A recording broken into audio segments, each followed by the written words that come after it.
We will now have some words in tribute to the women of 1916 from our Relatives Association Secretary Noreen Byrne. Noreen has herself contributed in the course of her life to the pursuit of justice and equality for women and the cause of labour. Her ancestor fought at the College of Surgeons.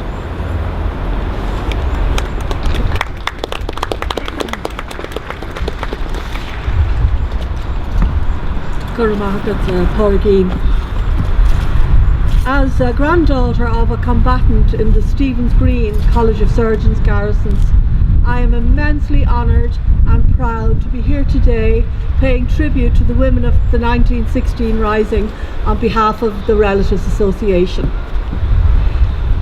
It wasn't until the 1980s or early 90s that the role of women in the Rising received the attention it deserved. Up until then, their role was ignored or minimised. This is no surprise, given the attitudes to women across the generations in Ireland, which were certainly not based on the values of equality or social justice, values that motivated the participants in the Rising. Nowadays, there are many wonderful books about telling the stories of the involvement of women in the Rising, before and after. They include stories about our own relatives, of which we are so proud. The women who had a direct role in the Rising had been activists in the cultural revival, the suffrage and the labour movements since the early 1900s. This experience politicised them. So to become involved in the Rising had a kind of logic for many. Many of them continued their activism in the War of Independence, and for many years after the formation of the new state, they remained a critical voice on behalf of women. In the early 1900s, or perhaps women, or perhaps we should say good girls, were meant to be genteel. They were expected to spend most of their lives in the private sphere, preparing for marriage, and after that, raising children. Some of the women involved in the Rising did get married, did have children, while others didn't. But what they all had in common was a belief that change was needed in Ireland. The British had to leave Ireland, and Ireland needed its own national democratic revolution, where we would be in charge of our own affairs. Women would play an equal role in the building of a new Ireland, enjoying equal status with men. The words of the proclamation clearly reflect this aspiration. Who were the women involved in the Rising? They were shop assistants, dressmakers, nurses, teachers, clerks, artists, actresses, and one doctor. They came from all classes and were from villages and towns across the country. They were strong, independent women who were prepared to resist prescribed roles, to work alongside men, doing whatever was needed at the time. There were about 300 women directly involved in the Rising, members of the Irish Citizen Army and Cumann na mBan. It is important here to also remember the women who were the wives and mothers of male combatants. I would like to suggest that they were involved too, indirectly, keeping homes going, taking care of children, and so on. And we will never forget the sacrifice of the 16 men who were executed. Their wives were left without husbands, their children left without fathers, their families who lost sons, brothers, uncles, and so on. A huge loss with many unforeseen consequences, both personal and political. There was very little that was genteel about the women, the contribution of the women in the Rising. As well as the role of combatant, they were involved in intelligence gathering, in counterintelligence.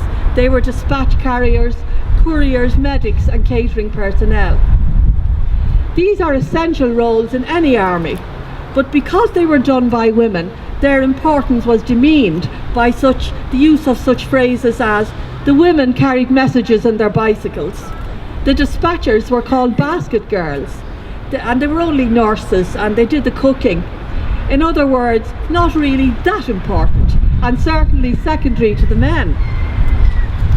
However, according to Helena Maloney, both the women and men did what came to their hands to do, day to day, whatever they were capable of by aptitude and training. There are many good stories about how some of the women got involved in the rising. My own favourite is about Noreen Byrne, a member of Cumann, who, when she learned that the rising had begun, made her way to the GPO, broke a side window and climbed in. Oh dear, that wasn't a very genteel act, I don't think.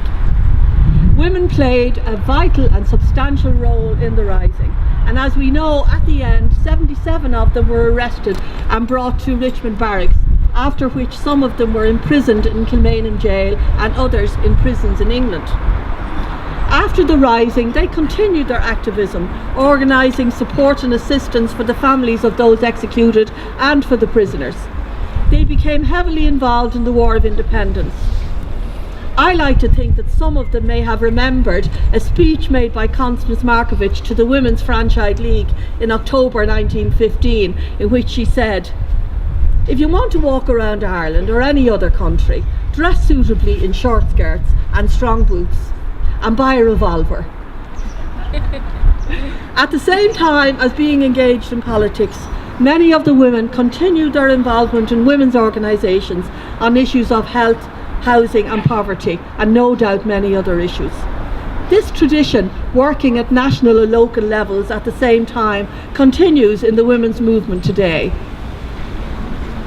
After 1916, women's activism, as I said earlier, continued into the War of Independence. They played a key role in intelligence gathering, for example. In her book, Liz Gillis describes the women as the real secret army, an integral part of the Republican intelligence machine. They carried dispatches, weapons and ammunition.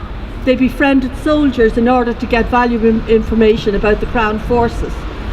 She said, women who presumably because of family responsibilities couldn't be active outside their homes made their contribution by hiding combatants, concealing weapons and tending to wounded men, and indeed hiding wounded men.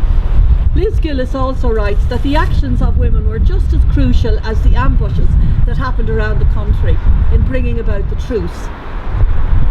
While all this was going on, women played a key role in the Republican courts, raising funds to support the families of combatants on the run and for families of prisoners. They were also heavily involved in anti-conscription activities. In the 1918 general election, following the granting of limited suffrage, our very own Constance Markievicz became the first woman to be elected to the Westminster Parliament. While she never did take her seat, she was in prison at the time, the members of that place, many of whom were opposed to women's suffrage, must have been sickened by the fact that the first woman elected to what was described by some of them as the mother of all parliaments was an Irish revolutionary who had been sentenced to death by them a couple of years before. We all get a kick out of that, I think. When the terms of the 1921 treaty were put to the Dáil, the 5 women members voted against it, surely a reflection of how women activists outside the Dáil felt at the time. The ensuing civil war left a legacy of bitterness behind it. The vision and promises of equality enshrined in the proclamation quickly faded. After the formation of the state, a cohort of the women of 1916 continued their activism. After all, they were revolutionaries with lots of new ideas. They continued being a critical voice on behalf of women. They waged strong campaigns in the early years of the new state against the Cumann Gael and Fianna Fáil governments, when the rights of women were severely curtailed by legislative and constitutional changes. Indeed, some of the women were so alienated from the Irish Free State they never claimed a pension or a medal, and some of them even refused to give witness statements to the Bureau of Military History for the same reason. All of the women involved in the many different roles, directly and indirectly, were strong, independent and creative. They left a wonderful legacy behind them, which is an example to the generation of women who followed on. a legacy of which we can be so proud. Today, we pay tribute to them. We salute them, we honour them, and we say we are grateful to them for their commitment, their contribution and their sacrifice. Gura míle maith agat.